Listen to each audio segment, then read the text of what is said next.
Las estrategias de evaluación centradas en el proceso son aquellas en las que abordaremos criterios relativos al progreso personal y al dominio de la tarea, en la que buscaremos la implicación al jugador en su propia evaluación y en la que se utilizarán evaluaciones privadas y significativas.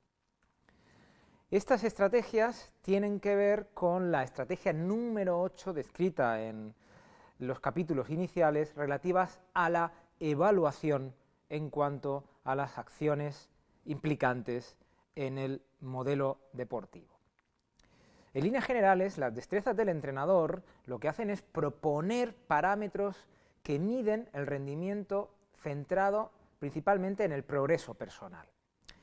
Estas estrategias que tendrían que dominar los entrenadores permitirían, ayudados del feedback principalmente evaluativo y positivo, favorecer la autoevaluación para una mayor motivación autodeterminada y, lógicamente, generar una mayor confianza en los jugadores para tomar las decisiones más adecuadas. Por lo tanto, estas destrezas del entrenador marcarían la forma de dar esa información relativa a la evaluación. Y desde aquí se propone, lógicamente, una evaluación siempre en positivo y evitando algunos aspectos que vamos a destacar a continuación.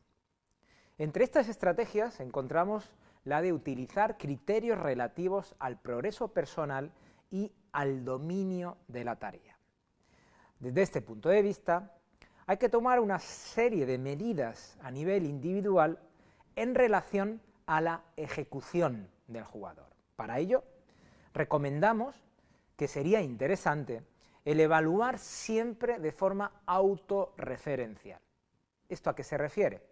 Tenemos que primar una comparación del resultado o de la ejecución del jugador con su ejecución o resultado anterior, lo que haríamos que el propio deportista se centrara en sí mismo y no tanto en el resultado de los demás o del propio equipo. Esto iría generando una creencia por parte del deportista en que la superación personal de tarea tras tarea o ejecución tras ejecución daría un beneficio en ese aumento progresivo de lo que aquí determinamos como autoestima o mejora personal en la toma de decisiones denominado autoconfianza. También recomendamos en estas medidas individuales en cuanto a la ejecución de la tarea que los entrenadores tengan cuidado con las comparaciones entre los propios jugadores. Es muy típico y habitual el utilizar determinados jugadores para la ejecución de determinadas habilidades deportivas, en este caso cualquier acción técnica que podamos utilizar para el aprendizaje en una determinada fase, en la que algunos jugadores o jugadoras pueden dominarla y presentársela a los demás. Una cosa es el utilizar a jugadores o jugadoras avanzadas o avanzados en ejecución para que el resto de jugadoras o jugadores puedan tenerla en cuenta para su aprendizaje, pero otra cosa es comparar la ejecución de Juan con la ejecución de Pedro. En ese sentido, indistintamente de la edad, el desarrollo cronológico de los deportistas es difícil que coincida con su desarrollo biológico, por lo que el comparar un jugador con otro jugador podría dar lugar a una comparación no apropiada y, por lo tanto, tomar continuamente ese jugador más débil, esa referencia del jugador que mejor ejecuta la acción y en el que siempre aparece como el modelo a seguir en cuanto a las informaciones que el entrenador presente de este jugador, bien sean relativas a la ejecución, aspectos actitudinales o aspectos propios del comportamiento en cuanto a determinadas acciones. Por lo tanto, la sugerencia sería no comparar los resultados ni a los propios jugadores entre sí. Siempre utilizar la autorreferencia, la referencia del propio jugador o de la propia jugadora respecto a la ejecución anterior. Y lo que habría que hacer es intentar utilizar una evaluación técnico o táctica o conjuntamente basada en parámetros los más objetivos posibles.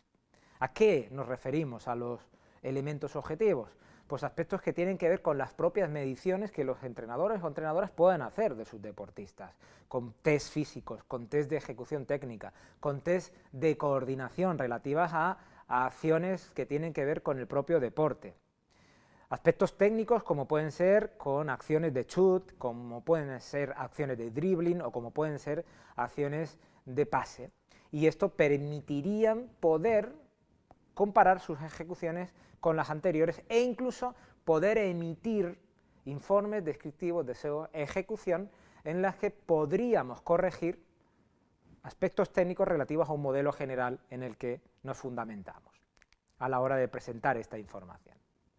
Por lo tanto, estas medidas individuales están resultando de interés y son muy significativas en los estudios para mejorar el aumento del deportista por aquello que nosotros le presentamos y que tiene que ver con un proceso de evaluación o de información. Otro es el aspecto relativo al feedback positivo.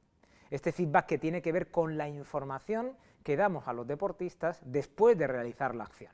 Por ejemplo, un feedback positivo es transformar siempre una información que hemos observado que no es totalmente correcta en una aportación positiva, es decir, destacar lo poco o lo mucho que se haya hecho bien respecto a lo poco o mucho que se haya hecho mal. Expresiones como buen trabajo, muy bien colocado, son elementos siempre positivos a la hora de destacar aquello que se ha realizado y no primar exclusivamente lo negativo.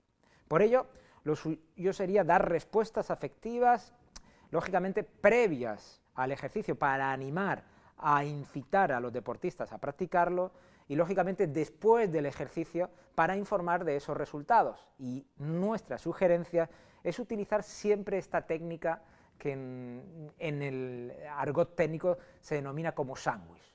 Una técnica que describe, en primer lugar, el primar la propia participación del deportista en la acción, es decir, valorar lo poco o mucho que haya hecho bien. A continuación, intentar corregir o presentar una información relativa a lo que puede mejorar y terminar este proceso con una retroalimentación positiva de ánimo a la incitación. Por ejemplo, el que tenemos en pantalla sería: buen golpeo, pero intenta flexionar más las rodillas, porque la orientación a portería era muy buena. Ánimo, Juan, que seguro que lo puedes conseguir. Esta es la referencia a la técnica de sándwich, que presenta mejores resultados en cuanto a la obtención de aprendizajes tanto técnicos como tácticos en nuestros jugadores de fútbol. Dentro de esta primera estrategia sería interesante también utilizar criterios relativos a ese progreso personal y dominio de la tarea. Esto, siempre y cuando se referencie al propio deportista, va a aumentar la autoconfianza del propio jugador en tomar decisiones y evitar esa aparición del miedo al fracaso, que son conductas de evitación, conductas que generan una actitud de qué pueden pensar los demás si yo fallo a la hora de ejecutar. Para evitar estas conductas de evitación, lo ideal es animar a ese progreso personal y que nos centremos no tanto en el resultado, sino en el propio proceso de aprendizaje. Por ejemplo, planteando objetivos que sean asequibles a los deportistas.